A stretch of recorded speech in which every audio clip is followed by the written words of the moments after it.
Imagine waking up tomorrow morning, walking into your kitchen, and just taking your passport, your voter registration, and your religious affiliation, and running them all straight through a paper shredder. Oh, wow. Yeah, that is an intense visual. Right. But just picture yourself walking away from literally every human institution you belong to, and not to become, some isolated hermit in the woods, but because you genuinely believe it is the only possible way to save yourself from being permanently discarded by the universe. Discarded, like literally thrown away. Exactly. Today, we are unpacking a text that demands exactly that level of radical detachment. Welcome to today's deep dive. We are thrilled you could join us for what is honestly going to be a pretty wild philosophical ride. It really is. We are looking at a highly specific, very densely structured spiritual text today. It's written by an author named Xuefeng, and it's titled Discussion on the Value of Human Existence, Reply to Lifechanyuan. Yeah, quite a title. It is. And our mission for this deep dive is to explore the text's incredibly unique cosmology. We're going to map out the author's strict, hierarchical framework regarding the true purpose of life, the architecture of the universe, and exactly what it means to serve a higher calling. Now, before we jump into the deep end, we definitely need to offer a crucial disclaimer here. This text contains some very strong religious, spiritual, and ideological viewpoints. Right, very strong. And our goal here is absolutely not to take sides. We are not endorsing the specific theology, the cosmology, or like any of the lifestyle mandates presented in this content. We just want to make that perfectly clear. Yes, exactly. Our role is strictly to impartially report on and unpack the ideas contained in the original source material. We are essentially here to act as a mirror to the text, giving you, the listener, a clear, mechanics-level understanding of the author's perspective. We just want to lay out the architecture of his arguments so you can examine them for yourself. Precisely. Okay, let's unpack this. The entire foundation of this text is structured around a dialogue. A seeker named Lifechanyuan comes to the author, who is referred to as the guide, and asks this very practical, almost logistical question about spirituality. It's surprisingly practical, yeah. It is. Lifechanyuan basically sets up a premise saying, look, we know lower life forms serve higher life forms. So as a human, how do I actually serve those higher life forms? And more importantly, how do I know if I'm functioning correctly? And Lifechanyuan actually proposes his own theory to get the conversation started. He essentially asks if, maintaining a state of personal well-being is the metric for cosmic success. Like good vibes equals spiritual success. Kinda, yeah. He wonders if bouncing back from adversity, maintaining a serene, splendid state of mind, and just generally being in a good mood means he is serving well. It's a very inward-looking, very modern perspective. The idea that personal happiness basically equals spiritual fulfillment. Which sounds incredibly reasonable to our modern sensibilities, right? I mean, most self-help books today would tell Lifechanyuan he absolutely nailed it. Oh, totally. They'd say he figured it out. But the author, Xuefeng, completely bypasses that comforting, vibes-based philosophy.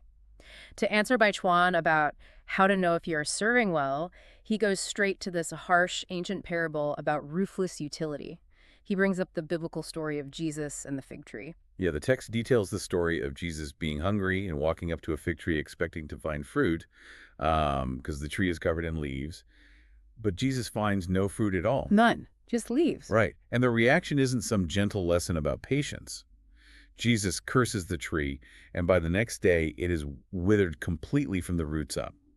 The author isolates this specific narrative to establish the bedrock of his entire philosophy, which is usefulness. A fruitful tree is serving its creator's will. It is doing what it was, designed to do. Exactly. If it doesn't bear fruit, it is actively going against its creator. It ceases to provide its intended service, and therefore, its only destiny is to wither. The author takes this single concept of fruit-bearing and expands it into a massive cosmic chain of service. This hierarchy thing. Yes, his central hierarchy of service. He outlines a vertical ladder. Microorganisms serve plants. Plants serve animals. Animals serve humans. Humans serve gods. And gods serve the greatest creator. I gotta say, I really struggle with this whole produce or perish mandate. I mean, if humans are essentially just tools meant to serve a higher being, it completely strips away any concept of intrinsic human value, right? Or just basic existence rights. It really does reframe everything. So does Xuefeng address how authoritarian this sounds? Or does he just expect the reader to accept being a cosmic battery for higher life forms? So what does this all mean for the concept of human enjoyment? What's fascinating here is how the text leans directly into that authoritarian tone. as just an unavoidable natural law. The author explicitly rejects the idea that existence is an end in itself. He asks rhetorically if human existence is solely for enjoyment, completely devoid of serving other life forms. And I'm guessing the answer is a hard no? A definitive no. Human existence is explicitly not just for our own pleasure. The entire value of a human life is predicated on serving the higher-rung gods and the greatest creator. Wow. When the universe looks at a species and asks, what purpose do you have? If that species cannot demonstrate its service, it faces the fate of the barren fig tree. It declines and dies. But wait, if human purpose is tied strictly to this divine top-down hierarchy of service, that immediately creates a massive collision with how modern science views human origins, right?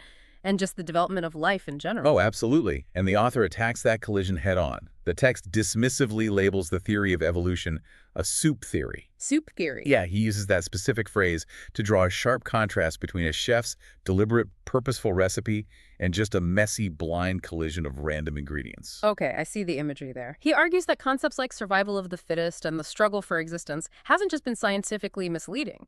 He actually claims they have generated real moral and ethical chaos across the universe.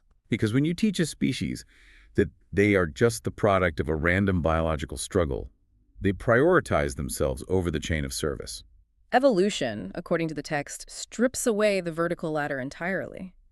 If we are just the temporary winners of a biological arms race, humans naturally start to view themselves as the absolute pinnacle of existence. Right. The text argues this evolutionary mindset breeds a really dangerous arrogance. Yeah. It leads humanity to believe we are the lords of all creation, and that our destiny is to master, manipulate, and conquer nature rather than to actually serve something higher. It's a complete inversion of the author's hierarchy. The text proposes a very clear mechanism of self-destruction here, because the soup theory makes humans forget our existential value and ignore the existence of gods or the greatest creator. Humanity is heading toward withering and extinction. It's like we broke our own programming. Exactly. Think of it like a middle management employee at a massive global corporation. One day, this manager just decides the CEO doesn't actually exist, the board of directors is a total myth, and therefore the company belongs entirely to them. Oh, that's a great analogy. Right. They stop producing reports for upper management and start using company resources entirely for their own amusement. Eventually, upper management is going to audit that department, notice the complete lack of upward productivity, and they're going to get fired. Yeah, the author warns that humanity is currently that rogue middle manager. The text states that because humanity is unwilling to serve gods, we are actively engineering our own extinction. We are consuming resources without passing any value up the ladder. So to convince the reader that this invisible high-stakes hierarchy actually exists, that the cosmic CEO is real and actively auditing our productivity, the author shifts the focus entirely away from grand cosmological theories. He brings it right back down to earth. He points the reader straight at the incredibly mundane objects surrounding them in their living room right now. This is a rhetorical strategy known as the argument from design, and the author applies it directly to our daily behavior. The text asks you to look at your bed, your television, your phone, the pots and pans in your kitchen, your shoes. None of these materialize naturally out of a random soup. Exactly. Humans designed and created them. We endowed every single one of those objects with a very specific purpose and function. He asks this simple, undeniable question. If your shoes can no longer be worn, if your chair cannot hold your weight, if your house is structurally unsound and literally cannot be lived in, you keep them. Of course not. You throw the shoes in the trash, you bulldoze the house, you discard broken tools. If we connect this to the bigger picture, the author then bridges this strict household logic directly to the natural world. He asks us to step outside and observe the grass, the bugs, the mountains, the clouds. He argues that there's a creator behind them, too. Yes, he argues that just like your smartphone or your television, there's a creator behind all of these natural phenomena, endowing them with special functions and deliberate utility. And he even points the lens right back at the human body to reinforce this.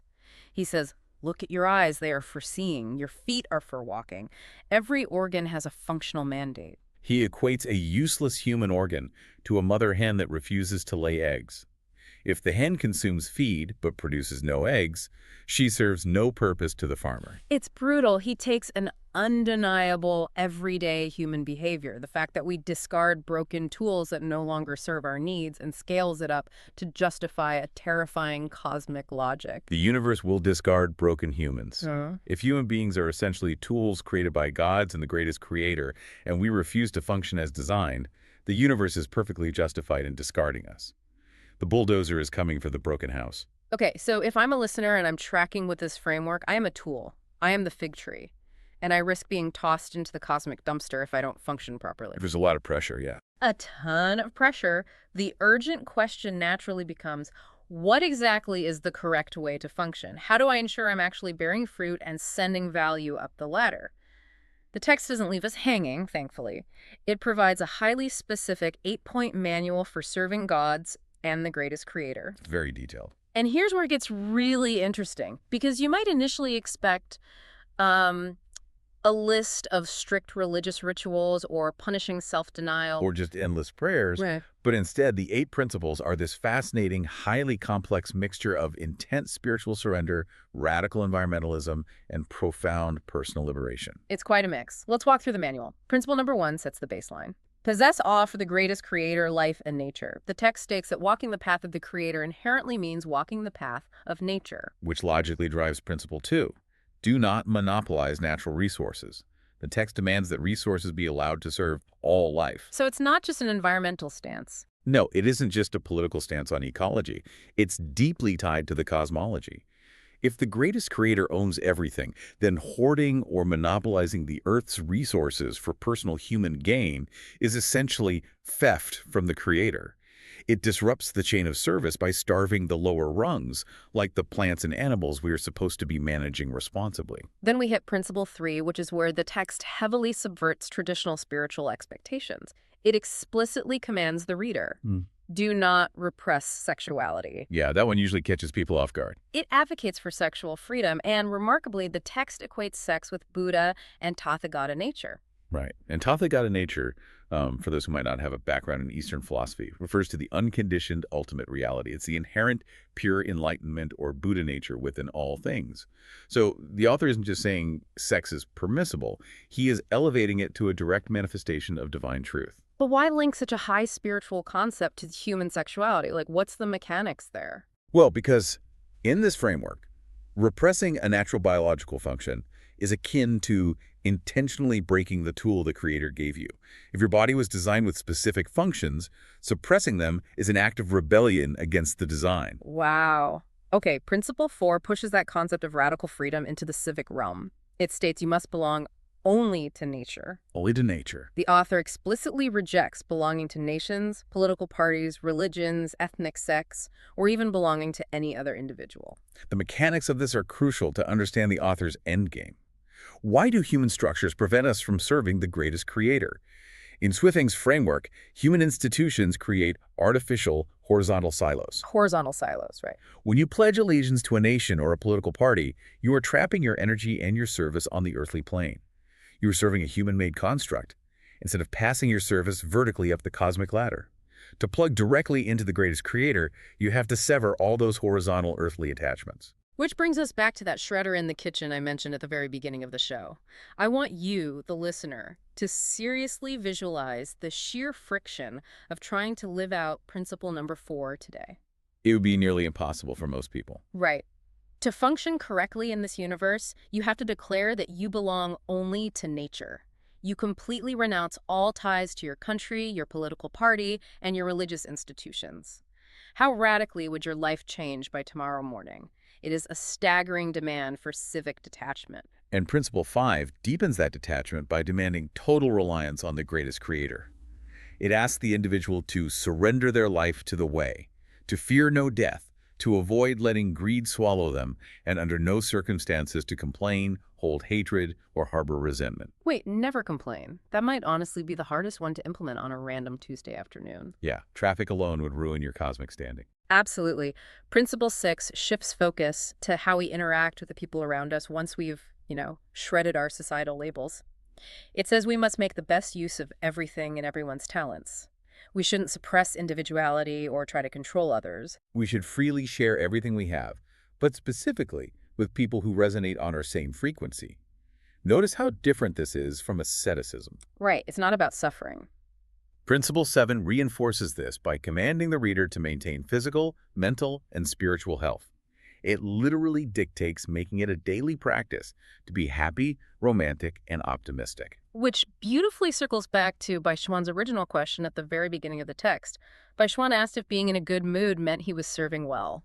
And the author doesn't reject happiness. Right. He just places it within this much larger, rigorous framework of utility.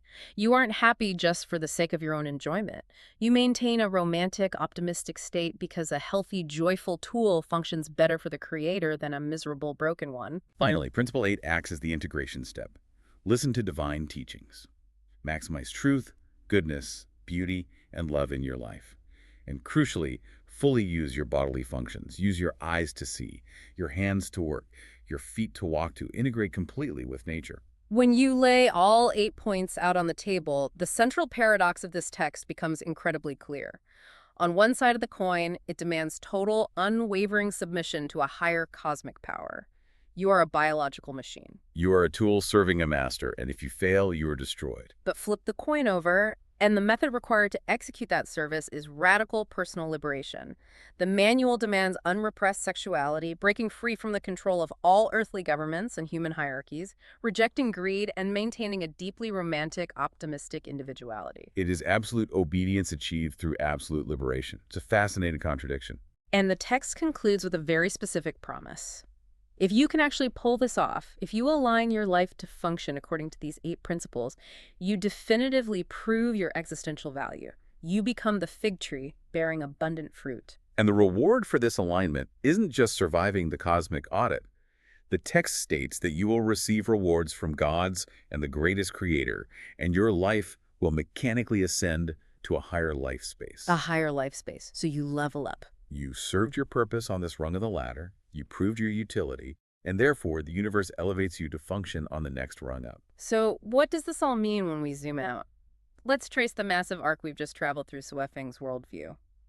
We started with the terrifying ancient image of a cursed, fruitless tree establishing a universe that runs on a strict, unforgiving produce or perish hierarchy. We explored the rejection of the evolutionary soup theory, the idea that believing in a messy, random biological struggle blinds humanity to our true design purpose and breeds arrogant self-destruction. We observed the everyday objects in our own living rooms to understand the undeniable logic of a creator demanding functionality from its creations. And finally, we dissected the 8 principles, a radical, paradoxical manual for living that requires us to abandon the structures of human society, embrace deep personal freedoms, and align entirely with nature in order to trigger our cosmic ascension. It is a breathtakingly massive framework to try and map onto a single human life. It really is. This raises an important question, though. A final thought to chew on as we rank up. Okay, let's hear it. If we accept the author's premise for a moment, that our sole existential value is to serve a higher life form, and that executing this service absolutely requires us to detach from all human-made systems, no nations, no religions, no political parties, no resource hoarding, what mechanically happens to human civilization as we know it? I mean, if everyone wakes up tomorrow and shreds their passports to save their cosmic souls, the horizontal ties that bind us just evaporate. Exactly. Does a society where everyone belongs only to nature and everyone shares freely only with those who resonate with them organically transform into a beautifully enlightened, harmonious utopia? Or does it immediately collapse into chaos and starvation? Because the very structures of mass human collaboration, logistics, and infrastructure have been intentionally dismantled. Does saving ourselves in the cosmic hierarchy require the total destruction of our earthly civilization? We will leave you to ponder that paradox on your own. It's a heavy one. It really is. Thank you so much for joining us on this deep dive into the discussion on the value of human existence. We hope it gave you something entirely new to analyze. Until next time, the next time you pick up your phone or sit in a chair or even just look at your own hands, keep questioning the underlying purpose behind the things you use and the underlying purpose behind yourself. Make sure you aren't just growing leaves. Make sure you're bearing fruit.